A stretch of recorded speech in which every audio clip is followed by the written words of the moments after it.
मानव है मेरे राम, मानव है मेरे राम।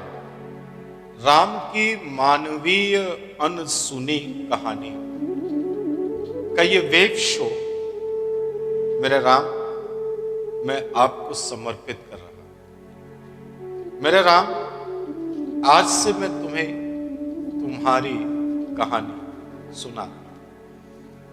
तुम सब जो मुझे सुन रहे हो, मेरे राम हो, सीता हो, और तुम सृष्टि की श्रेष्ठ रचना और श्रेष्ठतम के उत्कर्ष पर तुम्हें पहुंचना है। ये जो वेब शो है जो आज से शुरू हो रहा है, मानव है मेरे राम, ये राम का आयन है। आयन माने गतिशीलता, इसीलिए तो रामायण नाम है। इसमें राम का आयन है, गतिशीलता है। ये राम कथा नहीं है केवल। कथा तो एक डल प्रोसेस भी हो जाती है, लेकिन आयन है, लगातार चल रहा है, गतिशील है, मोबिलिटी है इस राम। विष्णु के 7वें अवतार राम का जो मर्यादा पुरुषोत्तम का स्वरूप है, उसमें मानवीय चेहरा, राम का मानवीय चेहरा कहीं छुप सा गया है, ऐसा मैंने अनुभव किया। मानव है मेरे राम वेब शो में राम के उसी छुपे हुए व्यक्तित्व को मैंने उभारा है। इसलिए मिथकों में छुपा हुआ इतिहास, रोचक अंतः कथाएं, इनर स्टोरीज, जो एक मूल कथा के साथ में अंतः कथा निकलती है। राम की बात होती है तो गुरु वशिष्ठ की बात होती है, विश्वामित्र जी की बात होती है, अहिल्या की बात होती है, ताड़का की बात होती है। ये सब क्या है? ये अंतः कथाएं। और ऐसा बहुत कुछ, ऐसी सारी अंतः कथाओं का जो तार्किक आधार है, मानवीय आधार है, वो भी आपके सामने आने वाला है। ये रोमांच भी देगा, आपके रोंगटे खड़े कर देगा कहीं कहीं मेरे राम, और रहस्यों से पर्दे भी उठाए। बहुत से कथानक आपके मन में हैं राम के, और आपको लगता है कि ऐसे क्यों हो गया? एक स्त्री होते हुए ताड़का का वध क्यों कर दिया राम ने? राम तो सिद्धांतवादी है। अहिल्या का सम्मान क्यों किया राम ने? क्या था आखिर ऐसा? सम्मान किया था, उद्धार नहीं किया था। उद्धार और सम्मान में अर्थ क्या है, आएगा आपके सामने मेरे राम। और बहुत सारे प्रकरण, बाली का वध एक बड़ा प्रसंग है। कैसे राम ने कर दिया ये बाली का वध? छुप करके कर दिया। जानिएगा मेरे साथ, मानव है मेरे राम। राम की जो अंतः दशाएं हैं, जो उनका इनसाइट पार्ट है राम का, जब वो दंडकारण्य में है, सीता का जब हरण हो जाता है, तो केवल इससे काम नहीं चलेगा कि राम पशु पक्षियों और प्रकृति से पूछ रहे हैं कि बताओ क्या तुमने सीता देखी? ये तो एक मिथक है। क्या घट रहा था राम के अंदर मेरे राम, ये आपके सामने आएगा। और जब किष्किंधा पहुंच रहे हैं राम, और तैयारी है रावण पर आक्रमण करने की, और सुग्रीव जो एक बहुत छोटा सा निर्वासित राजा है, उससे मित्रता का हाथ बढ़ा रहे हैं, तब क्या सोच रहे हैं राम? कहां भावुक होते हैं राम, कहां रेडिकल होते हैं, और कहां मर्यादा का परसोना ओढ़ लेते हैं राम। ऐसे बहुत से रहस्यों से पर्दा हटेगा मेरे राम, इस मेरे वेब शो में। मानव है मेरे राम। मेरे राम, मुझे जो लगा है, सदैव से लगा है कि राम भारतीय आदर्शों के ब्रांड एम्बेसडर। पूरे विश्व में जब राम की बात होती है, तो वो राम की बात नहीं होती है, वो भारत की बात होती है, भारतीयता की बात होती है, भारतीय मूल्यों की बात होती है, Indian principles, parameters, social parameters and values of Indian culture and religion की बात होती है। और ये सब चीजें समाहित हैं एक व्यक्ति में, केवल एक व्यक्ति में, और वो है राम।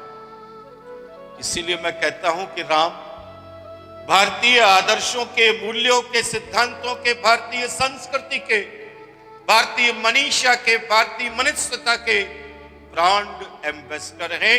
जहां राम की बात होती है वहां पूरे भारत की बात होती है।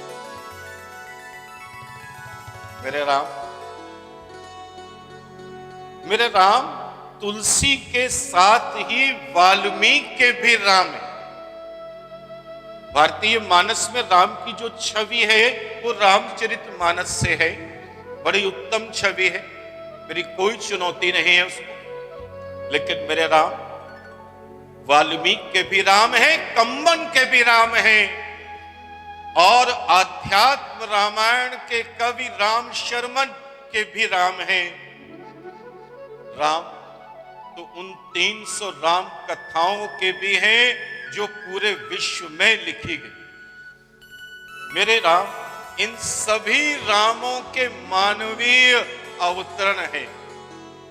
इसलिए जो मानव है मेरे राम वेब सीरीज है, उसका हर शो, हर एपिसोड एक अनसुनी, अनकही कहानी लेकर के आएगा और फिर एक भंडार बन जाएगा ऐसी कहानियों। Just an untold story of Ram आपके सामने आ रही है। मेरे राम, मेरा जो संबोधन रहेगा इस पूरे सीरीज में तुम्हारे लिए, वो तुम का संबोधन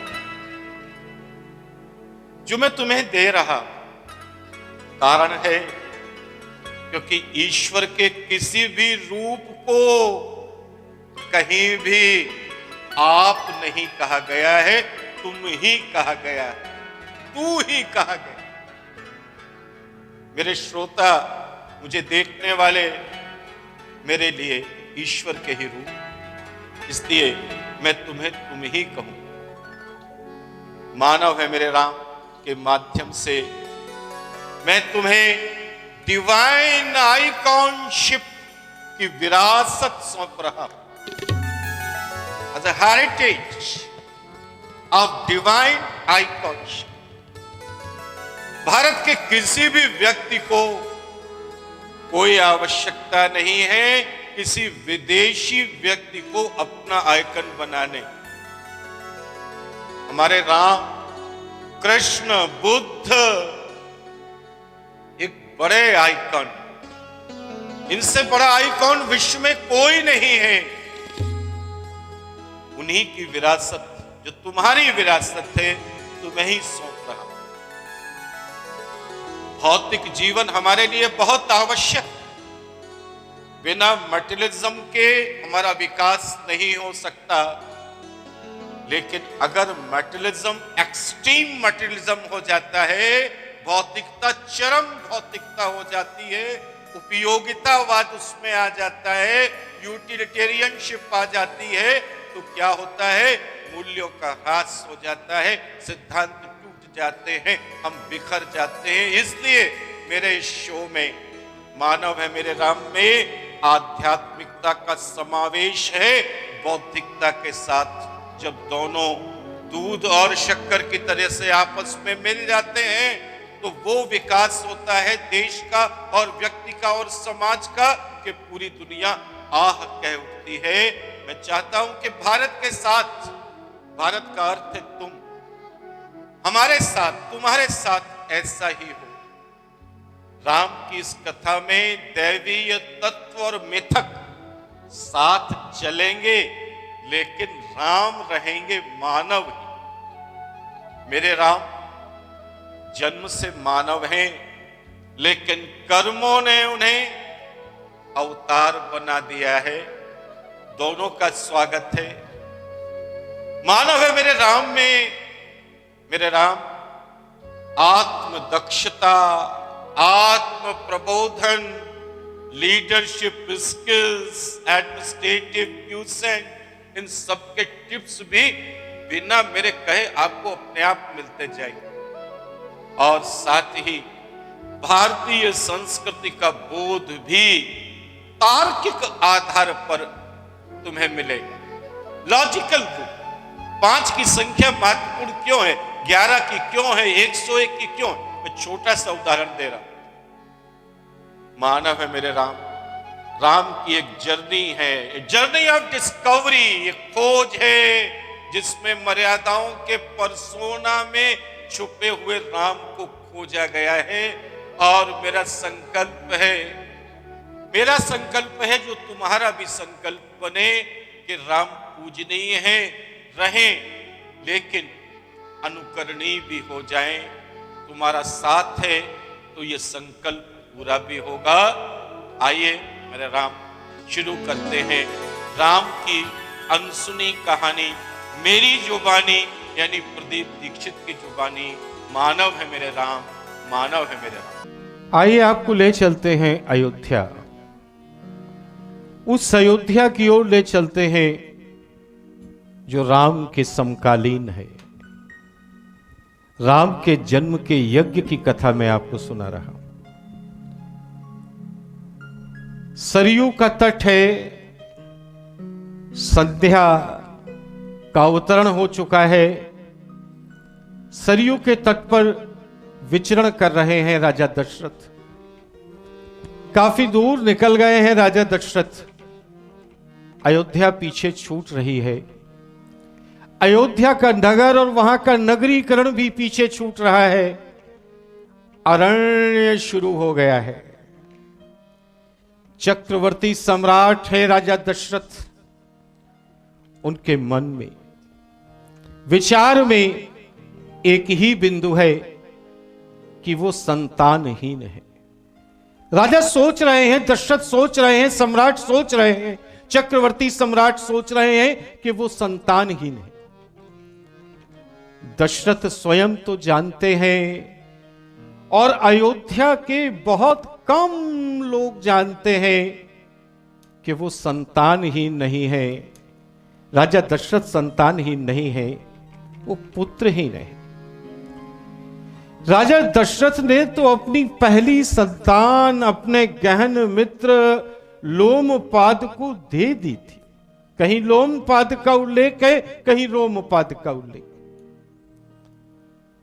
तब तो उन्हें अपनी पुत्री का नाम भी याद नहीं था, पता नहीं था। रोमपाद ने नाम रखा शांता, उस कन्या का। शांता भी तो नहीं जानती थी कि उसके पिता दशरथ। दशरथ को तो बस अपने मित्र को पिता बनाने का सुख देना था जो उन्होंने दिया। लेकिन शांता के बाद राजा दशरथ संतानहीन भी है और पुत्रहीन भी है, क्योंकि ये संतान तो उन्हें पता है, उनके परिवार को पता है, उनकी रानियों को पता है, लेकिन बाकी तो सब यही जानते हैं कि राजा दशरथ अभी भी संतान है। मनु के पुत्र इक्ष्वाकु से प्रारंभ हुआ सूर्यवंश 39वें राजा दशरथ पर आकर ठहर गया है। पुत्र कामना से व्याकुल दशरथ को अचानक अनुभव होता है कि रात्रि उतर आई है सरयू के जल में, अयोध्या की नगरी में, और उन्हें लगता है कि अब वापस लौटना है। सम्राट दशरथ लौटते हैं नदी की मुख्य घाट की ओर, सरयू के घाट की ओर, और फिर उनका रथ चल पड़ता है राजमहल की ओर। सम्राट दशरथ जानते हैं कि मानव के लिए संतान का सुख परम आवश्यक है, और यह सुख तभी मिलता है, संतान का सुख तभी मिलता है जब ऋषियों मुनियों के आशीष और प्रजा की प्रार्थनाएं अपना परिणाम लाती हैं। इसीलिए राजा दशरथ एक निर्णय करते हैं अपने मन में। देखो निर्णय, देखो राजा दशरथ का निर्णय क्या कर रहे हैं। राजा दशरथ निर्णय कर रहे हैं अपने मन में कि वे अश्वमेध यज्ञ करें।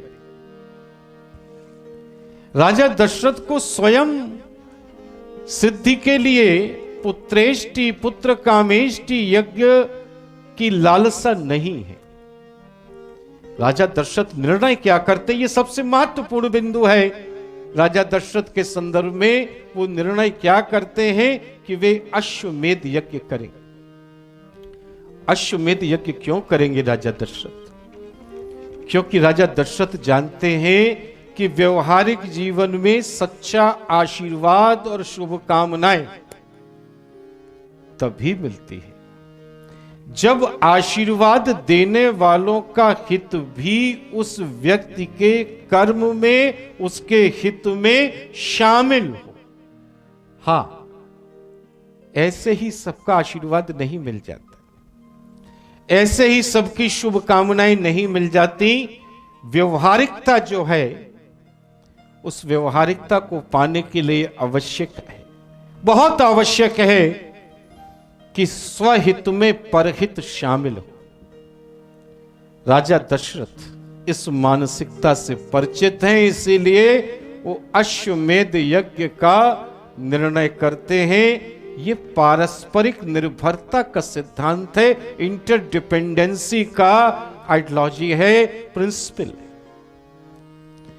कि हम अपने हित में दूसरे को जब शामिल कर लेते हैं तो दूसरा हमारे हित के साथ में अपने आप जुड़ जाता है। अश्वमेध यज्ञ लगभग 1 वर्ष तक चलने वाला एक महायज्ञ है। इसमें बड़ी मात्रा में ऋषि मुनि मित्र राजा तमाम सारे लोग आमंत्रित होते हैं और प्रजा भी सहभागी होती है।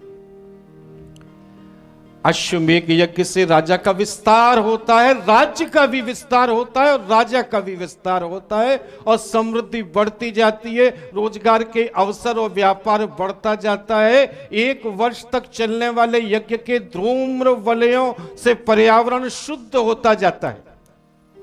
जो व्यापक मात्रा में अग्नि वेदिकाएं प्रज्वलित होती हैं और जिनसे समिधा के बादल बनकर के आसमान में छा जाते हैं, बादल अच्छे बनते हैं, वर्षा अच्छी होती है और कृषि पशुपालन शिल्प व्यापार सभी का विकास होता है। 1 वर्ष के लिए बड़ी मात्रा में लोगों को रोजगार भी अतिरिक्त रूप से मिल जाता है, वस्तुओं का उपभोग बढ़ जाता है, कंजम्पशन बढ़ जाता है। राजा प्रजा की समृद्धि का एक माध्यम बन जाता है और प्रजा की समृद्धि के लिए यह अश्वमेध यज्ञ एक बहुत बड़ा अवसर के रूप में सामने आता है। चारों वर्णों को इससे लाभ मिलता है, ब्राह्मण क्षत्रिय वैश्य शूद्र सभी को लाभ मिलता है। निर्धनों को बड़ी मात्रा में दान भी मिलता है। और मैं एक बात कहना नहीं भूलूंगा, सुनो मेरे राम, कि अकर्मण्य लोगों के लिए 1 वर्ष के भोजन और वस्त्र की व्यवस्था हो जाती है। व्यवस्था बड़ा मजेदार शब्द है भारतीय भाषा हिंदी में। व्यवस्था में व्यक्ति को स्वयं कुछ नहीं करना होता है, everything is done by others and he have to only consume and to just get plaza. तो ऐसी चीजें लोग सोचते हैं। खुले हाथ से दिए जाने वाले दान का सर्वाधिक लाभ, याद रखना हमेशा, जो सर्वाधिक लाभ होता है ऐसा लाभ जो राज्य के राजा के या सरकार या सम्राट के द्वारा दिया जाता है, उसका सबसे ज्यादा लाभ अपात्रों को ही मिलता है। तो मेरे राम, तुम्हारे समझ में आ रही है ये बात?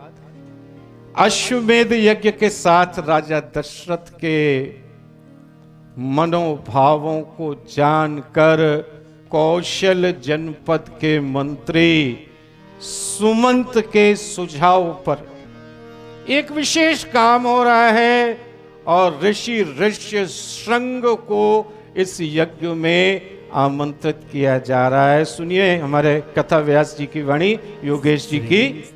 मानव है मेरे राम, मानव है मेरे राम। श्रृंगेर सिंह वशिष्ठ बोलावा, पुत्र काम शुभ यज्ञ करावा।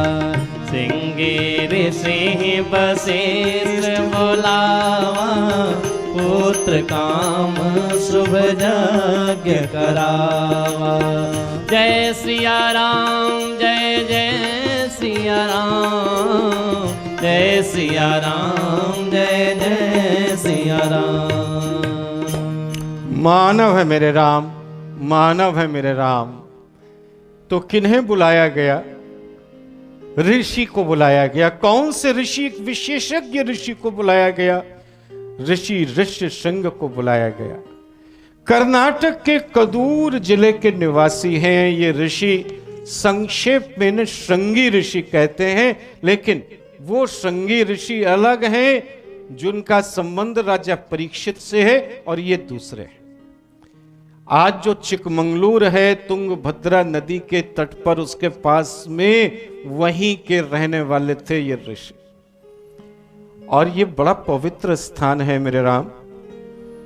तुम्हारा मौका लगे, कभी गए हो या जाने का अवसर मिले तो जरूर जाना। आज इस स्थान को श्रृंगेरी कहते हैं। यहीं पर 8वीं शताब्दी में आदि गुरु शंकराचार्य ने अपनी दक्षिणी मठ श्रृंगेरी की स्थापना की थी। मेरे राम, ये भी ध्यान रखना कि शंकराचार्य ने जो 4 धाम स्थापित किए, यही वास्तविक धाम है। और उसमें जो दक्षिणी धाम है, दक्षिणी सीमा का, वो श्रृंगेरी है, वो रामेश्वरम नहीं। रामेश्वरम अलग धाम है। तो श्रृंगी ऋषि से, और श्रृंगी ऋषि बड़े महत्वपूर्ण हैं दशरथ के लिए, क्योंकि श्रृंगी ऋषि, ऋष्य श्रृंग यानी कि श्रृंगी ऋषि से ही दशरथ की दी हुई कन्या शांता का विवाह रोमपाद ने किया है। तो कौशल कुलगुरु वशिष्ठ की भी सहमति है कि श्रृंगी ऋषि को अवश्य बुलाया जाए और इस प्रकार का एक अश्वमेध यज्ञ का संचालन किया जाए। इस संपूर्ण यज्ञ के जो मुख्य संचालक हैं, मुख्य अध्वर्यु हैं, वो ऋषि वशिष्ठ ही हैं। बड़ी विशेषता होती है वैदिक यज्ञों में। वैदिक यज्ञों में 4 ऋत्विज होते हैं। प्रत्येक वेद का एक विशेषज्ञ जो ब्राह्मण होते हैं, वे ऋत्विज कहे जाते हैं। ऋग्वेद का ऋत्विज होता है, अध्वर्यु यजुर्वेद का ऋत्विज होता है, और उद्गाता सामवेद का होता है, और ब्रह्मा अथर्ववेद का ऋत्विज होता है। अश्वमेध यज्ञ में ऋषि श्रृंग की भूमिका एक विशिष्ट आमंत्रित अतिथि की है, एक ऋषि की है। और जो बड़े यज्ञ होते थे, विशेष करके अश्वमेध में, उसमें एक एक वेद के 4 ऋत्विजों को आमंत्रित किया जाता था, यानी संख्या बनती थी 16 ऋत्विजों की, और एक होता यजमान, इसलिए 17 की संख्या बड़ी महत्वपूर्ण मानी गई। 16 + 1 17। इसीलिए मैं आपको बताता हूं कि हमारे यहां हमारा जो संस्कार है, हमारी जो धार्मिक और आध्यात्मिक और पौराणिक क्रियाएं हैं, उसमें 5 की संख्या का महत्व बहुत ज्यादा है। कुछ भी होता है 5 का प्रयोग होता है। 5 का प्रयोग क्यों होता है? क्योंकि 4 तो हो गए ऋत्विज, मैंने अभी चारों आपको गिनाए, होता, अध्वर्यु, उद्गाता और ब्रह्मा, ये 4। और इन चारों की विशेषता में क्या है कि जो ब्रह्मा है ये सर्वश्रेष्ठ माना गया है, और ये माना गया है कि he must be very senior fellow. सबसे आयु वृद्ध व्यक्ति होना चाहिए। ये यज्ञ का अध्यक्ष होता है और निरीक्षक भी होता है, inspector of the fire cults, ये ब्रह्मा होता है। लेकिन ब्रह्मा का जो महत्व है वो पदेन बहुत ज्यादा है। पदेन बड़ा महत्वपूर्ण है, लेकिन वास्तविक रूप से जो सर्वाधिक महत्व होता है ऋग्वेद यज्ञ में, वैदिक यज्ञ में, वो अध्वर्यु का होता है। वो सबसे महत्वपूर्ण है, क्योंकि यज्ञ का जो संचालन है, जो अग्नि का प्रज्वलन है, वसोर्धरा है, ये सब अध्वर्यु के अधीन है। और उद्गाता तो चाहिए बहुत यंग, नया लड़का चाहिए, इसलिए कि उसकी वॉइस क्लियर हो, उसका फोनेटिक्स क्लियर हो, उसका उच्चारण स्पष्ट हो, उसमें दोष न हो और लाउड वॉइस हो, जिससे कि उसकी आवाज, उसके द्वारा पढ़े गए मंत्र चारों तरफ वातावरण में स्पंदित हो सके। इसलिए सबकी विशेषता अलग है और हर प्रकार से इन लोगों को इस रूप में आमंत्रित किया जाता था। तो 4 हो गए ऋत्विज और 5वां है यजुमान। यजुष से बना है यजुमान, जिसे आजकल लोग बोलते हैं जजमान। यजुमान तो 1 यजुमान और 4 वेदों के 4 ब्राह्मण, यानी कि 4 ऋत्विज, कुल मिलाकर के संख्या हो गई 5। इसलिए 5 की संख्या हर जगह पवित्र और शुभ मानी जाती। तो अश्वमेध यज्ञ प्रारंभ हो रहा है। इसमें ऋष्य शृंग की भूमिका बहुत ही महत्वपूर्ण है। ये भूमिका इनकी आगे अभी आएगी यज्ञ की पूर्णता के अवसर पर, क्योंकि एक ऐसे ऋषि हैं, कहीं कहीं तो इन्हें राजा भी माना गया है कि रोमपाद ने अपना राज्य भी इन्हीं को दे दिया था। ये गृहस्थ होकर के भी मानसिक रूप से ब्रह्मचारी थे ऋषि। विदेह, विदेह शब्द सुना है आपने, खूब सुना है। विदेह राज जनक के बारे में सुना है। जिन्होंने इतिहास पढ़ा है उन्होंने विदेह माधव के बारे में सुना है। तो ऐसे विदेह थे ये श्रृंगी ऋषि। शरीर से कर्म भी करते हैं। विदेह होने का अर्थ अकर्मण्य होना बिल्कुल नहीं है। गीता में कृष्ण भी कहा है कि निर्विकारता का अर्थ अकर्मण्यता नहीं है। कर्म ना करना विदेह होना नहीं।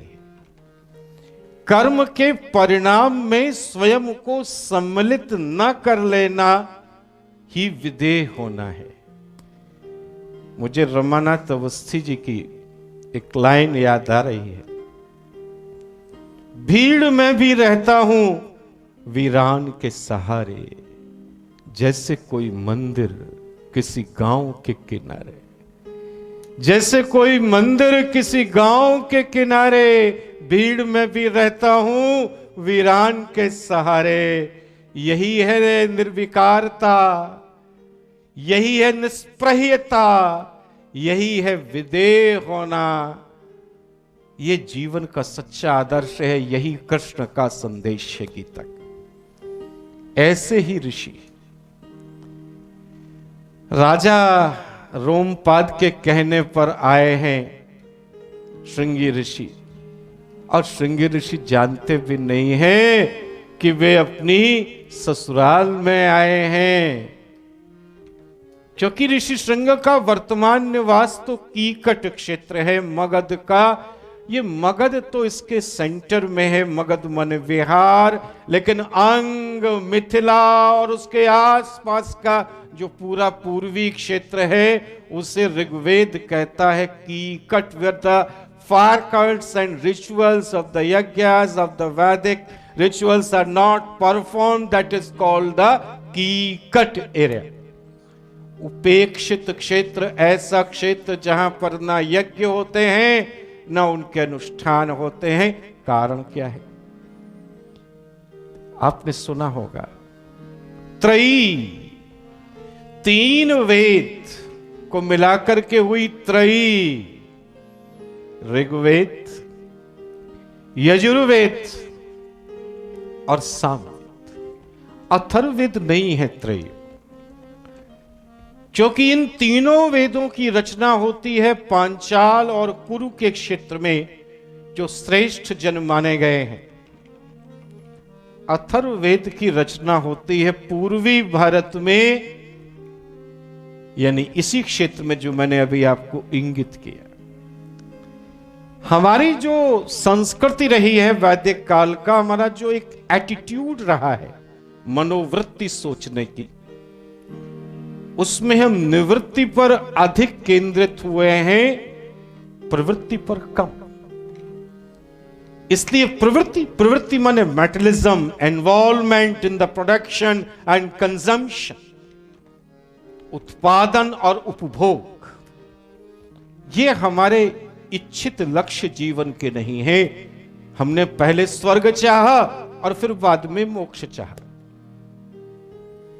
ऋग्वेद में हम कभी मोक्ष नहीं चाहते, हमारी कोई कल्पना नहीं है ऋग्वेद में कि हमें मोक्ष चाहिए। We never desire any kind of salvation. वहां तो हमें स्वर्ग चाहिए, हमारा जो काम में है वो स्वर्ग है, heaven. We want to have all kind of the pleasures we want to consume, to enjoy in this life on this planet, and after death we also want to enjoy the same kind of the pleasures in the heaven also.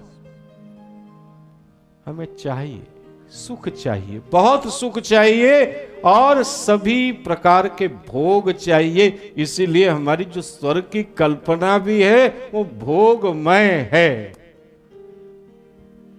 इसीलिए, लेकिन फिर जब हम उत्तर वैदिक काल में आते, ऋग्वेद के बाद जब यजुर्वेद से आगे बढ़ना शुरू करते हैं, लगभग 1000 ईस्वी के आसपास, ईसा पूर्व के आसपास, तो वहां पर हम मोक्ष की ओर बढ़ना शुरू करते हैं। आरण्यक और उपनिषद हमें मोक्ष की ओर ले जाते हैं। इसलिए हमें अथर्ववेद अधिक प्रिय नहीं था। ऋषि श्रृंग अथर्ववेद के विशेषज्ञ हैं। जब यज्ञ समाप्त हो रहा है, पूर्ण हो गया है, तो आशीर्वाद लेने पहुंचे हैं राजा दशरथ उनके पास में श्रृंगी ऋषि के। तो वो जाग जाते हैं अपनी साधना से, आशीर्वाद तो देते हैं, लेकिन साथ ही कहते हैं कि पुत्र कामेष्टि यज्ञ करने का एक संकल्प व्यक्त करते हैं, और वो यज्ञ प्रारंभ होता है। इसी पुत्र कामेष्टि यज्ञ की चर्चा अधिकतर की जाती है तमाम साहित्य में, राम कथा साहित्य में। और इसी यज्ञ में अग्निदेव ने राजा दशरथ को पायस, खीर, क्षीरोदन जिसे कहा गया, वो दिया था, और दशरथ ने अपनी प्राणियों को खिलाया था, और जिससे फिर जन्म हुआ था दशरथ के 4 पुत्रों का। मानव है मेरे राम, मानव है मेरे राम, मानव है मेरे राम। विप्रधेन सुर संत हित लिन्ह मनुज अवतार, निज इच्छा निर्मित तनु माया गुण गोपाल। जय सिया राम, जय जय सिया राम, जय सिया राम, जय जय सिया राम, जय सिया राम, जय जय सिया राम, जय सिया राम।